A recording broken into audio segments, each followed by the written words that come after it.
Welcome to news alert. Mylavaram మండలం కంబాలదిన్నె గ్రామంలో 3 ఏళ్ల బాలికపై అత్యాచార ఘటనపై వైఎస్ఆర్సీపీ మహిళా అధ్యక్షురాలు ఎమ్మెల్సీ వరద కళ్యాణి తీవ్రంగా స్పందించారు. వీడియో మెసేజ్ ద్వారా ఆమె ఇది హృదయ విచారక ఘటన, అమ్మాయి తల్లి న్యాయం కోరుతూ ధర్నా చేస్తుంటే ఏ మంత్రి కానీ మహిళా హోంమంత్రి స్పందించకపోవడం బాధాకరమన్నారు. మద్యం మత్తులో దారుణానికి ఒడగట్టిన నిందితుడి చర్య వెనుక ప్రభుత్వ నిర్లక్ష్యం ఉందని స్పష్టం చేశారు. జగన్ ప్రవేశపెట్టిన దిశ వ్యవస్థను నిర్వీర్యం చేశారని మండిపడ్డారు. చిన్నారి కుటుంబానికి తక్షణ న్యాయం చేయాలని డిమాండ్ చేశారు. పరిస్థితి మనం చూస్తూ ఉన్నాము. ఎంత దారుణం!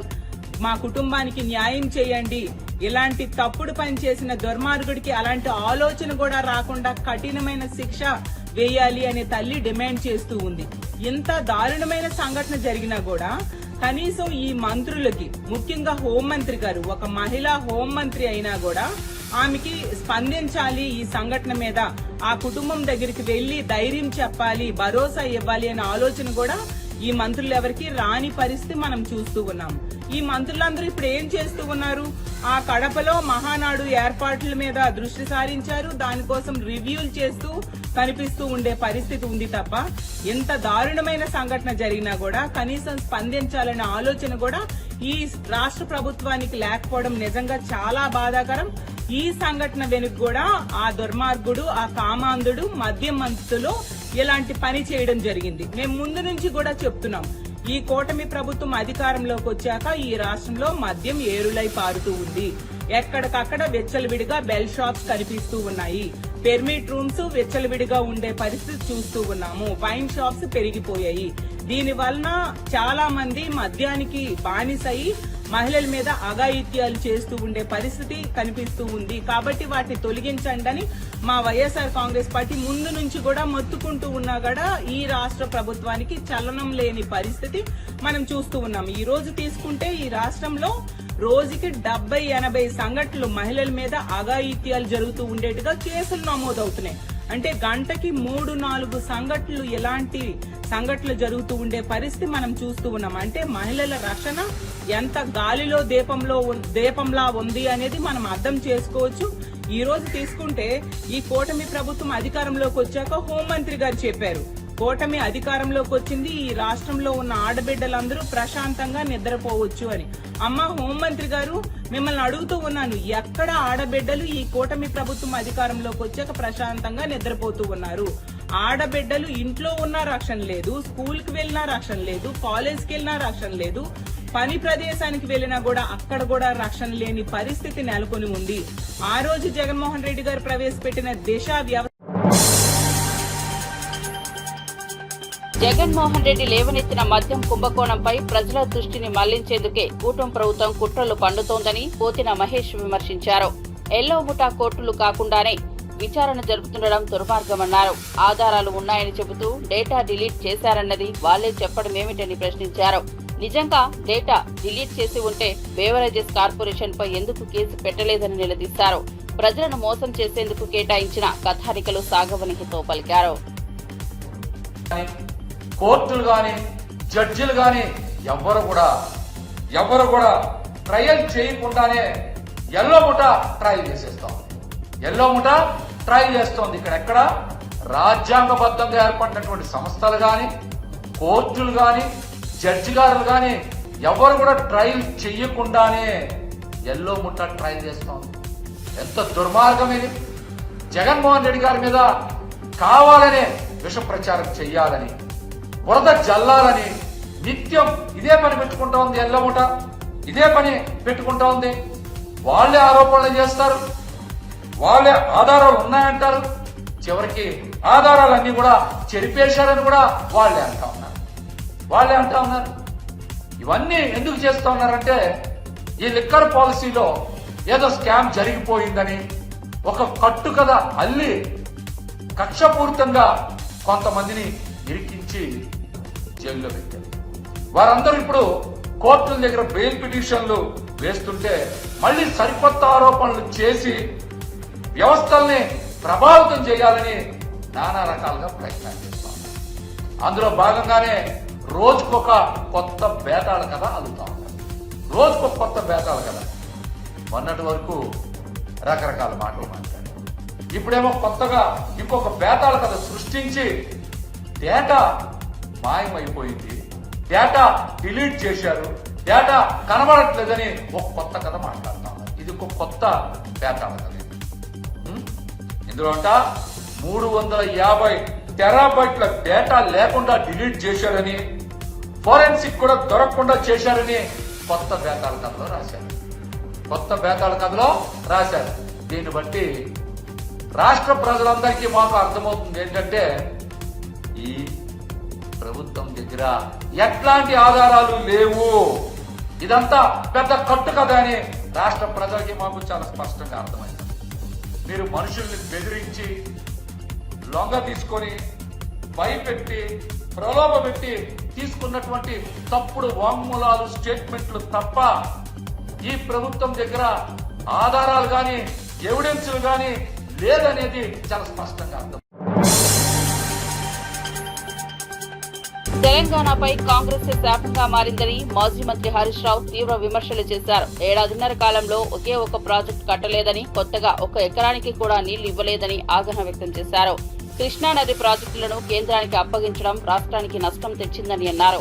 కేసీఆర్ పోరాటంతోనే ఆ నిర్ణయం వెనక్కు తీసుకున్నారని గుర్తు చేశారు. శ్రీశైలం ప్రాజెక్టులో వాగులు ముంచుతున్నా, టన్నెల్ కూలిపోతున్నా కాంగ్రెస్ ప్రభుత్వం ఏమాత్రం స్పందించడం లేదని మండిపడ్డారు. కేఆర్ఎంబీ పని చేయలేదని తెలిసినా అడిగేందుకు కూడా రేవంత్ రెడ్డి సర్కార్ ముందుకు రావడం లేదని విమర్శించారు. పోరాడితే అప్పుడు కళ్ళు తెరిచి లేమే అప్పచెప్పమని అసెంబ్లీలో తీర్మానం చేశారు. ఇది మీరు చేసింది. పెద్దవా గొట్టకపోయింది, వట్టెం పంప్ హౌస్ మునిగిపోయింది, ఎస్ఎల్బిసి టనల్ కుప్పగూలిపోయింది. మొన్న మళ్ళా అదేంటి ఆ Srisailam right branch canal, Srisailam right branch canal lining పనులు ఆనాడు ఆంధ్రప్రదేశ్ స్టార్ట్ చేస్తే కేసీఆర్ గారు అపెక్స్ కౌన్సిల్లో మాట్లాడి ఆనాటి బీఆర్ఎస్ ప్రభుత్వం పోరాడి Srisailam right branch main canal lining ను మేము ఆపిచ్చినాం. ఆ రోజు లైనింగ్ చేస్తే 90,000 క్యూసెక్లు పోతాయి రోజుకు. ఇప్పుడు 40,000 పోతున్నాయి. లైనింగ్ చేస్తే 90,000 పోతుంది. ఇది చేయరాదు, ఇది అక్రమము, దీనికి అనుమతి లేదు అని మేము పోరాడి ఆ రోజు ఆపిచ్చినాం. ఇవాళ రేవంత్ రెడ్డి ప్రభుత్వం రాగానే లైనింగ్ స్టార్ట్ అయింది.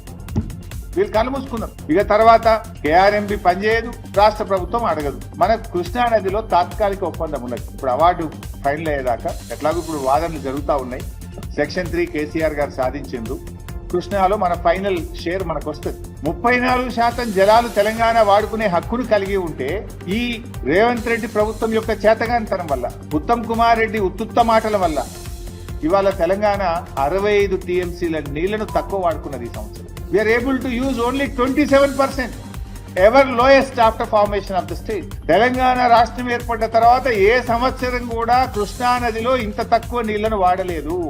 ఎప్పుడైనా 34, 35, 36, 38 వాడినాం. కానీ రేవంత్ రెడ్డి ప్రభుత్వం యొక్క పట్టింపు లేకపోవడమా, పరిపాలన సామర్థ్యం లేకపోవడమా, లేదా గురుదక్షిణ చెల్లించుకోవడంలో భాగమా, కారణం ఏదైనా 27% నీళ్లను మాత్రమే తెలంగాణ ప్రభుత్వం వాడుకుంటుంది. రోజు పెద్ద పెద్ద మాటలు మాట్లాడతావు కదా ఉత్తమ్ కుమార్ రెడ్డి, దీని మీద ఎందుకో మాట్లాడవు. చెప్పిందే చెప్పి అబద్ధాల పాట పాడుతుంటావు కదా కాళేశ్వరం మీద. ఇక్కడ నువ్వు ఫెయిల్ కాలేదా? నువ్వు అసెంబ్లీలో 6 ప్రాజెక్టులు పూర్తి చేస్తే 6,50,000 ఎకరాలకు ఇస్తాను నువ్వు మొదటి ఏడాది. ఏడాది అర్థమైంది 6,000 ఎకరాలకు కూడా నీళ్ళు ఇయ్యలే. అంటే ఇట్లా మీరు చూస్తే కేఆర్ఎంబీ మీద ప్రాజెక్టులు అప్పచెప్తారు. కృష్ణా నదిలో మనకు 34% వాటా ఉంటే కేవలం 27% వాడి 65 టీఎంసీలు ఈ సంవత్సరం తక్కువ వాడుకున్నాం. అందువల్ల ఇలా ఖమ్మంలో పంటలు ఎండినాయి, నల్లగొండలో పంటలు ఎండినాయి, సూర్యాపేటలో పంటలు ఎండినాయి, మహబూబ్ నగర్ లో పంటలు ఎండే పరిస్థితి ఏర్పడింది. ఉన్న నీళ్లను కూడా వాడుకోలేని చేతగాని దద్దమ్మ ప్రభుత్వం ఈ కాంగ్రెస్ ప్రభుత్వం. మహిళల గౌరవాన్ని భ్రష్టు పట్టించినందుకు అందాల పోటీలపై తీవ్ర విమర్శలు వ్యక్తం చేశారు మాజీ కార్పొరేషన్ చైర్మన్ రజనీ సాయిచంద్. పెట్టుబడుల పేరిట మహిళలను అవమానించడం దారుణమని వ్యాఖ్యానించారు. మిస్ ఇంగ్లాండ్ కు జరిగిన అవమానం చిన్నది కాదని, విదేశీ మహిళల కాళ్లు కడిగి తెలంగాణ మహిళల పరువు తీసే కార్యక్రమాల తర్వాత ఇలా మరొక అవమానకర ఘటన జరగడం బాధాకరమన్నారు. పోటీల ప్రచార పోస్టర్లలో మహిళా మంత్రుల పోటీలే లేకపోవడం ఏమిటని ప్రశ్నించారు. కేసీఆర్ పాలనలో మహిళల గౌరవం పెరిగితే రేవంత్ రెడ్డి పాలనలో కించపరుస్తున్నారని మండిపడ్డారు. పోటీల ఆలోచనలే తప్పని స్పష్టం చేశారు. అంతేకాదు ఇంగ్లాండ్ అని చెప్పుకుంటున్నాం కదా, అక్కడ కూడా బతుకమ్మ ఉత్సవాలు మన మహిళలు చాలా పెద్ద ఎత్తున జరుపుకున్న సందర్భాన్ని కూడా తెలంగాణ ఉద్యమ సందర్భం నుంచి 10 ఏళ్ల కేసీఆర్ గారి పాలనలో చూసాం. అంటే ఇంగ్లాండ్ లాంటి దేశంలో కూడా మన బతుకమ్మను, మన ఆడబిడ్డలను వాళ్ళు గౌరవిస్తున్నారు. కానీ ఇక్కడ మనం ఏం చేసాం, అక్కడ నుంచి వచ్చిన ఒక మహిళను, పోటీలకు వచ్చిన ఒక మహిళను అవమానపరిచి తిరిగి వెళ్ళేటట్టు ప్రవర్తించిన తీరును అనేది మనం చూస్తున్నాం.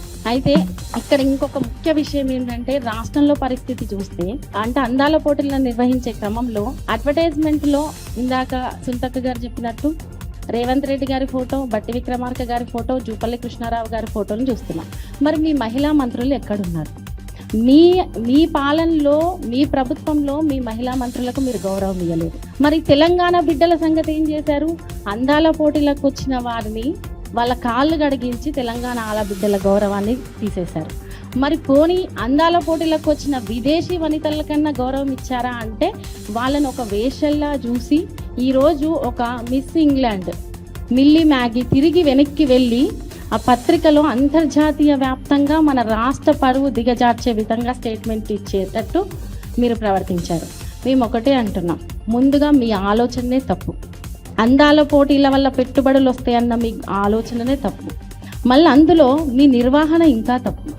ఆలోచన తప్పే, నిర్వహణ తప్పే, ఆచరణ తప్పే, అన్ని తప్పులు మీరు చేసి ఈరోజు మహిళలను లేదు, మహిళల ఆత్మగౌరవాన్ని, ముఖ్యంగా తెలంగాణ బిడ్డలు అంతర్జాతీయ వ్యాప్తంగా బయటికి వెళ్ళి మేము తెలంగాణ మహిళలము అని చెప్పుకోవాలంటే మీరు ఈ రకంగా చూస్తారంట కదా మీ ప్రభుత్వాలలో మహిళలను అని నిందించే విధంగా మీ ప్రవర్తన ఉంది. కాబట్టి మేము ఒకటే అడుగుతున్నాం, ఈరోజు ఎక్కడో విదేశం నుంచి వచ్చిన ఒక మహిళ గౌరవం దిగజార్చడం కాదు, మేము ఇన్నాళ్ళుగా కాపాడుకుంటూ వస్తున్నది బీఆర్ఎస్ పార్టీ కేసీఆర్ గారి హయాంలో ఏదైతే మహిళల ఆత్మగౌరవం పునాదిగా ఏదైతే పరిపాలన సాగించిరో దాన్ని దిగజార్చిరో మీరు. ఈరోజు మహిళల ఆత్మగౌరవాన్ని దిగజార్చిరు. ఈరోజు అనేక మంది మీరిచ్చిన మహిళా గౌరవానికి మచ్చ తెచ్చేలా జరిగిన మిస్ ఇంగ్లాండ్ అవమాన ఘటనపై మాజీ ఎమ్మెల్యే గొంగిడి సునీత తీవ్రంగా స్పందించారు. తెలంగాణ గడ్డపై విదేశీ మహిళను వ్యభిచారిలా చూశారని, మిల్లా మ్యాగీ స్వయంగా మీడియాకు చెప్పడం దారుణమని, ఇది తెలంగాణ దేశ పరువుకే మచ్చ అని ఆవేదన వ్యక్తం చేశారు. రేవంత్ రెడ్డి ప్రభుత్వం ప్రపంచ సుందరి పోటీలను ప్రాధాన్యతతో నిర్వహించి అవమానంతో ముగించిందన్నారు. మహిళలకు గౌరవం ఇవ్వని రాష్ట్రానికి పెట్టుబడులు ఎలా వస్తాయని నిలదీశారు. కేసీఆర్ హయాంలో బతుకమ్మ లాంటి పండుగలకు స్థానం ఉండేదని, కానీ ఇప్పుడు అందాల పోటీల పేరిట మహిళలను అవమానిస్తున్నారని విమర్శించారు. ఈ ఘటనపై హ్యూమన్ రైట్స్ కమిషన్ కు ఫిర్యాదు చేస్తామని తెలిపారు. పర్యాటక శాఖ మంత్రి గారు జూపల్లి కృష్ణారావు గారి ఫోటో ఉంటుంది. అందులో దిష్టి బొమ్మల్లాగా మీ 3 ఫోటోలు పెట్టుకుంటూ స్తంభాలకి వీళ్ళ ఫోటోలు పెట్టుకుంటూ స్వాగత తోరణాలు, అవి మీ ముఖాలు చూస్తే స్వాగతం చెప్పినట్ట. మొన్న చెప్పినాం, అందాల రాశులు కాదు ధాన్య రాశులు ఉన్నాయట చూడండి అని చెప్పినాం. ధాన్యం తడిచిపోతుంటే సోయలేదు మీకు. అందాల రాశులు ఎప్పటిపడి తిరుగుతా ఉన్నారు. మంత్రుల వైపు తిరుగుతున్నారు, ముఖ్యమంత్రి గారు వైపు తిరుగుతా ఉన్నారు.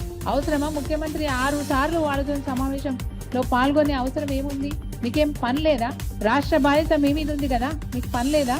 ఎందుకు వాళ్ళ పోటీలలో, వాళ్ళ సమావేశాల్లో మీరెందుకు పాల్గొంటున్నారు? సరే పాల్గొన్నారు, గౌరవం ఇస్తున్నారు అనుకుందాం. ఈరోజు ఏం జరిగింది? ప్రపంచంలో పరువు పోయింది, ప్రపంచ దేశాల్లో పరువు పోయింది. మిస్ ఇంగ్లాండ్ మిల్లా మ్యాగీ ప్రపంచ దేశాలు చదివే ఒక పత్రికకు ఇంటర్వ్యూ ఇచ్చినారు. ఏమని ఇచ్చినారు? ఎంత బాధతో ఇచ్చినారు, ఎంత ఆక్రోశంతో ఇచ్చినారు. I was exploited, miss world contestant please post nation after being made to feel like prostitute as she slams outdated show. పాతకాలం నాటి కార్యక్రమాలు చేసినారు, మార్పు ఉంటుంది అనుకున్నా, కానీ మమ్మల్ని ఒక ప్రాస్టిట్యూట్ లాగా చూసినని. ఇంతకంటే దిగజారుడు స్టేట్మెంట్ ఇంకేమైనా ఉంటుందా అని అడుగుతా ఉన్నాను. ఈరోజు ఎంత దురదృష్టకరమైన మాట ఒక మహిళ మన గురించి మాట్లాడింది అంటే, ఇంతకంటే దౌర్భాగ్యం ఇంకోటి ఉండదు. మన ఇంటి ఆడపిల్లని ఏమన్నా తప్పుగా చూస్తేనే పోయి తన్నిస్తారు. అట్లాంటిది ప్రపంచ దేశాల నుంచి ఆతిథ్యం ఇస్తామని పిలుచుకున్న మీరు మహిళల్ని ఈ విధంగా ఇంత ఘోరంగా అవమానపరచడం, ఈ పదం ఎవరు వాడరండి. ఈ పదం వాడింది ఒక మహిళ అంటే మీరు ఎంత రోతగా మీరు వ్యవహారం చేసిరు అనేది ఈరోజు ప్రపంచంలో అన్ని దేశాల్లో కూడా మన పరువు పోయింది. ఈరోజు ఈ ప్రభుత్వం చేసిన దుర్మార్గానికి ప్రపంచ దేశాల్లో పరువు పోయింది. ఇప్పటికైనా మీ తీరు మార్చుకోండి. ఎంత ఘోరంగా వారి స్టేట్మెంట్లో ఉన్నది, వారి ఇంటర్వ్యూలో ఎంత ఘోరంగా మాట్లాడింది. ఆట బొమ్మలను ఆడించినట్టు ఆడిస్తున్నారు. Do this? మన ఇంట్లో పిల్లలతో, మన ఆడవాళ్ళతో ఇట్లాంటి పనులు చేపిస్తామా? పెట్టుబడులు వస్తాయని చెప్పినారు. నీకు నువ్వే తెలంగాణ పరువు తీస్తేవి, నీకు నువ్వే తెలంగాణ నష్టాల్లో ఉందని చెప్తివి, నీకు నువ్వే తెలంగాణ అప్పుల ఊబిలో కూరుకుపోయిందని చెప్తివి. మీకు మీరే ఇట్లా మాట్లాడిన తర్వాత పెట్టుబడి పెట్టడానికి ఎవరు వస్తారు? ఆట టీఏఎస్ ఎంఎస్సీ కుంభకోణంపై సుప్రీంకోర్టు ఎన్ఫోర్స్మెంట్ డైరెక్టరేట్ పై తీవ్ర వ్యాఖ్యలు చేసిన కొన్ని రోజుల తర్వాత ఏఐఏడీఎంకే ప్రధాన కార్యదర్శి ఎడప్పాడి కె పళనిస్వామి స్పందించారు. నిప్పు లేకుండా పొగరాదు అని వ్యాఖ్యానించిన ఆయన విచారణ జరిగితే అసలు నిజాలు వెలుగులోకి వస్తాయని అన్నారు. ప్రభుత్వ ఆధీనంలో ఉన్న మద్యం కార్పొరేషన్ టీఏఎస్ ఎంఎస్సీ వ్యవహారాల్లో అవకతవకలు ఉన్నాయన్న ఆరోపణలపై తగిన చర్యలు తీసుకోవాల్సిందిగా డిమాండ్ చేశారు. విచారణకు పాల్పడే సంస్థలపై విశ్వాసం పెరుగుతోందని, ప్రజల్లోనూ సందేహాలు తలెత్తుతున్నాయని ఆయన అభిప్రాయపడ్డారు. 3 ஆண்டு காலமாக பாரத பிரதமர் மாண்புமிகு மோடி அவர்கள் தலைமையில் நடைபெற்ற நிதி ஆயோக் கூட்டத்தில் கலந்து கொள்ளவில்லை. அந்த 3 ஆண்டு காலம் நிதி ஆயோக் கூட்டத்தில் கலந்து கொண்டிருந்தால் தமிழ்நாட்டிற்கு தேவையான நிதியை பெற்றிருக்கலாம், புதிய திட்டங்களுக்கு அனுமதி கிடைத்திருக்கலாம். நாளில் நடந்த அந்த பிரச்சனையை நிதி ஆயோக் கூட்டத்திலே தெரிவித்திருக்கலாம். ஆனால் மக்கள் மீது அக்கறை இல்லாத ஒரு முதலமைச்சர் என்பது இதில் இருந்து தெரிய வருகிறது. உச்சநீதிமன்றம் எனக்கு ஒரு தடையாணை கொடுத்துருக்குது.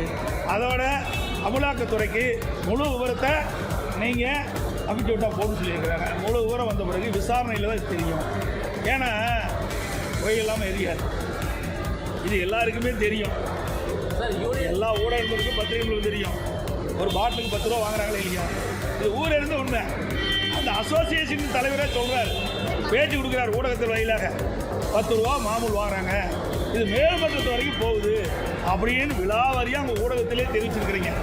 ஆக இதிலிருந்து ஊழல் செய்த காரணத்தினால பல்வேறு வழக்குகள் பதிவு செய்யப்பட்டு அதன் அடிப்படையிலே அமலாக்கத்துறை அதில் அந்த வழக்கை பதிவு செய்து அங்கே அவர்கள் சோதனை செய்கின்ற பொழுது பல்வேறு ஆதாரங்கள் கிடைக்கின்றது. ஆதாரங்கள் அடிப்படையில் தான் அவர்கள் இந்த விசாரணை மேற்கொள்கிறாங்க. ஆக உச்சநீதிமன்றத்தில் இந்த வழக்கு இருக்கின்ற காரணத்தினால இதில் அதிகமாக போய் பேசுவது சரியில்லை. ஆக அந்த உச்சநீதிமன்றத்தில் இன்றைக்கு அமலாக்கத்துறை போடப்பட்ட அந்த பதிலில் என்னென்னலாம் இருக்குது, எப்படியெல்லாம் விசாரணை மேற்கொள்ளும் என்று தெரிகின்ற போது அதை பற்றி நான் விரிவாக ஊடக நண்பர்களுக்கு பதில் தெரிவிக்கிறேன். సినిమా అనేది ప్రైవేట్ వ్యాపారమని, ప్రభుత్వానికి సంబంధం లేదని కొందరు వ్యాఖ్యానిస్తున్న నేపథ్యంలో ప్రముఖ నిర్మాత అల్లు అరవింద్ స్పందించారు. సినిమా ఏ రంగమైనా ప్రభుత్వ సహకారం లేకుండా సవ్యంగా సాగదు. కష్టాలు వచ్చినప్పుడు మాత్రమే సీఎంను కలవాలా, అది ఒక ఫార్మాలిటీ కాదు, అవసరమని అన్నారు. అలాగే గత ప్రభుత్వంలో అప్పటి సీఎం జగన్ ను కొందరు సినీ పెద్దలు కలవడంపై విమర్శలు వస్తున్నాయని గుర్తు చేస్తూ అప్పుడు కూడా అవసరమే కలిసేలా చేసిందని పేర్కొన్నారు. పరిశ్రమకు ప్రభుత్వంతో సంబంధం ఉండకపోతే అనేక అంశాలు సాగడం కష్టమేనని స్పష్టం చేశారు. నిన్న ఎవరో మాట్లాడుతూ మాది ప్రైవేట్ వ్యాపారం, ప్రభుత్వానికి సంబంధం ఏముంది, ప్రభుత్వానికి సంబంధం లేదు, నేను కరెక్ట్ గా చెప్పలేనది అర్థం వచ్చేటట్టు మాట్లాడారు. కాబట్టి ప్రభుత్వానికి సంబంధం లేకపోతే 2 సంవత్సరాల క్రితం పెద్ద వాళ్ళందరూ ఇక్కడి నుంచి కదిలిళ్ళి గత చీఫ్ మినిస్టర్ ఎందుకు కలిశారండి? ప్రభుత్వానికి సంబంధం లేకపోతే. ఏ వ్యాపారం అయినా సవ్యంగా చేసుకోవాలంటే ప్రభుత్వంతో సహకారం లేకుండా అది జరగదు. అటువంటిది ప్రభుత్వంతో సంబంధం ఉంది, మాది ప్రైవేట్ వ్యాపారం, ఇది సరికాదు. ప్రభుత్వంతో సంబంధం ఉంటుంది, ప్రభుత్వం కోఆపరేషన్ కావాలి. ఒకటే ఎగ్జాంపుల్, వాళ్ళ కోఆపరేషన్ అక్కడ లేకపోతే మనలో పెద్ద వాళ్ళందరూ వెళ్ళి ఎందుకు కలిశారు, గత చీఫ్ మినిస్టర్ ఎందుకు కలిశారు? మనకి కష్టం వచ్చిందనే కదా వెళ్ళి కలిశారు. కష్టం వస్తే కానీ వెళ్ళి కలవా, ఒక ఫార్మాలిటీ లేదా? అందువల్ల మినిస్ట్రీ నుంచి వచ్చింది నేను చదివాను, అది చాలా సమర్థనీయంగా ఉంది.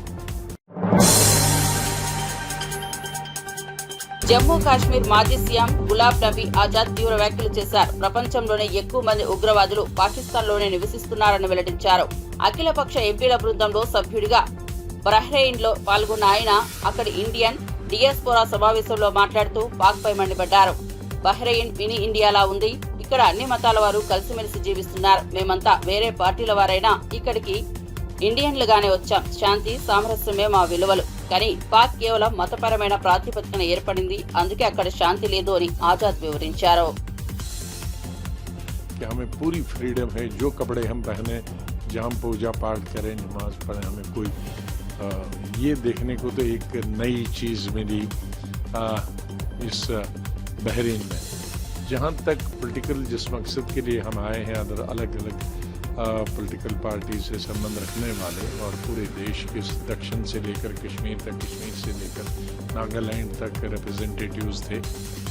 हम चाहे अपने देश में विभिन्न पार्टियों से संबंध रखते हों, लेकिन यहाँ हम भारतीय आए थे, हिंदुस्तानी आए थे।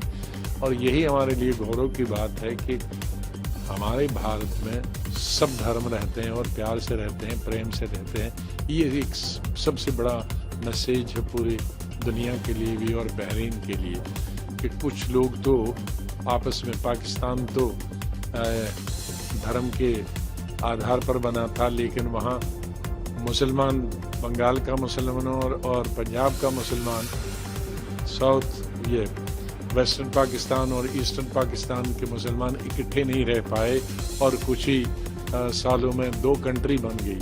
लेकिन हमारे देश की सबसे बड़ी ताकत है कि सब धर्म के लोग हैं और अच्छी खासी संख्या में हैं और सब इकट्ठे हैं, प्यार से रहते हैं, प्रेम से रहते हैं, लोकतंत्र पे विश्वास करते हैं।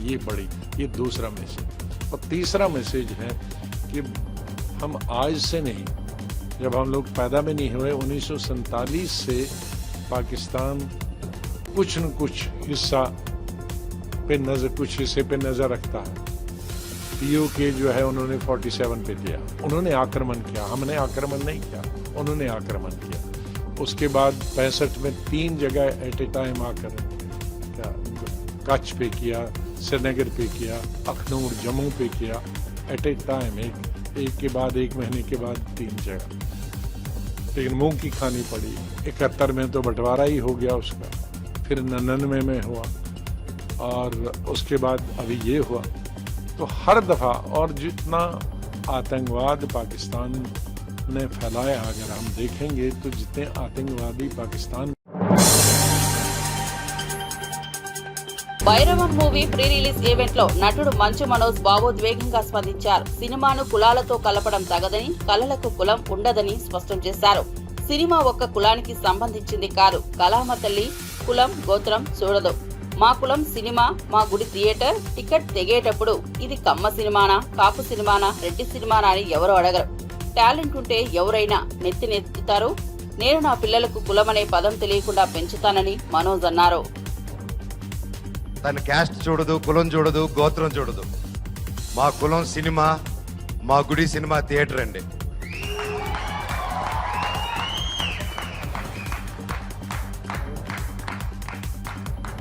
సినిమా టికెట్ చిరిగేటప్పుడు ఇది రెడ్డి సినిమానా, కమ్మ సినిమానా, కాపు సినిమానా, క్రిస్టియన్ సినిమానా, హిందూ సినిమానా, ఎవరి సినిమా అని చూడరు. సూర్య గారు ఎవరండి, ఎక్కడి నుంచి వచ్చారు, ఆయన క్యాస్ట్ ఏంటి, మన తెలుగు సినిమాలు ఎవరు ఎక్కడి నుంచి వచ్చి టాలెంట్ ఉన్నా ఎత్తి నెత్తి మీద పెట్టుకుంటామండి. మనం అంత గొప్ప ఇండస్ట్రీ మంది. మన సందీప్ రెడ్డి వంగ గారు ఎవరండి, మన తెలంగాణ ఆయన. అక్కడ బాంబేలో ఆయన జాటనా, కపూరనా ఏమని చూసి ఆయన అక్కడ నెత్తి మీద పెట్టుకున్నారు. టాలెంట్ మన ఇండియన్ సినిమాలో టాలెంట్ లేకపోతే పక్కన పెడతారు. కష్టం, హార్డ్ వర్క్ ఉంటే, టాలెంట్ ఉంటే ప్రొడ్యూసర్లు నెత్తి మీద పెట్టుకుని పైకి తీసుకెళ్తారు. ఏమండి, అది నెట్లో అది రాసి పోస్టులు చేసిన వాళ్ళకి ఒకటి అడుగుతాను, మీ ఫ్రెండ్స్కి కానీ ఎవరికైనా ఫోన్ చేసి ఒక 10,000 20,000 అడగండి. ఈ రోజుల్లో అది ఎంత కష్టమో, ఎంత ఆలోచించిస్తారో అని. కానీ ఇవి కులం చూడకుండా, మతం చూడకుండా, బ్యాక్గ్రౌండ్ చూడకుండా, వీడు ఎవడని తెలియకపోయినా ఒక టాలెంట్ చూసి, కష్టం చూసి, డబ్బు వస్తుందా రాదా అన్న సంగతి తర్వాత ముందు నమ్మి ఒక ఆర్టిస్ట్ మీద డబ్బేసి పెట్టడమే మన హీరోస్, మన ప్రొడ్యూసర్స్. అలాగే వాళ్ళు దేది చూడరండి. ఈ సినిమాలో భైరవం కూడా అంతే. మేము ఏంటి, మా బ్యాక్గ్రౌండ్ ఏంటి అని రాధామోహన్ గారు ఎప్పుడు చూసి పెట్టలేదు. మాకు గొప్ప సక్సెస్ లేవు, గొప్ప గ్యాప్లు ఏవి చేయలేదు మేము సినిమా పరంగా. అయినా మా ముగ్గురిని నమ్మి ఈ సినిమా చేశారంటే, సార్ మీ గుండె గొప్పది, మీలాంటి ప్రొడ్యూసర్లు ఎల్లా కాలం బ్రతికుండాలి సార్. మీరు, శ్రీధర్ గారు, ఇలాంటి వాళ్ళు ఉండాలి sir. Thank you so much. మీరాయన సినిమా 2 సంవత్సరాలు, 1.5 year 2 years బ్యాక్ స్టార్ట్ చేసుకొని అది చేసుకుంటూ వచ్చే క్రమంలో వేరే పోర్షన్ షూట్ చేసే టైంలో లక్కీగా నాకు డేట్స్ దొరికి ఆ టైంలో విజయ్ గారు వచ్చి కథ చెప్పడం నాకు చాలా ఆనందం. Thank you sir. లాస్ట్ ఒకటే చెప్తానండి, సినిమా అనేది మా అమ్మ అండి. తల్లికి ఒక కొడుకు కూతురు వాళ్ళందరూ వేరువేరుగా చూడరు, అందరూ సమానమే. కొడుకు పొట్ట లావా పొడుగా గుంట గుడ్డ ఏదైనా ప్రాబ్లం. తిరుమలలో శ్రీవారి దర్శనానికి భక్తుల రద్దీ కొనసాగుతోంది. వరుస సెలవుల కారణంగా శనివారం రికార్డు స్థాయిలో 90,000కు పైగా భక్తులు స్వామివారిని దర్శించుకున్నారు. సర్వదర్శనం కోసం భక్తులు శిలాతోరణం వరకు క్యూలైన్లలో నిల్చున్నారు. ప్రస్తుతం 20 గంటల పాటు వేచి చూడాల్సిన పరిస్థితి ఉంది. టీటీడీ అధికారులు పరిస్థితిని పర్యవేక్షిస్తూ తాగునీరు, ప్రసాదాలు అందించేందుకు చర్యలు చేపడుతున్నారు.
हाँ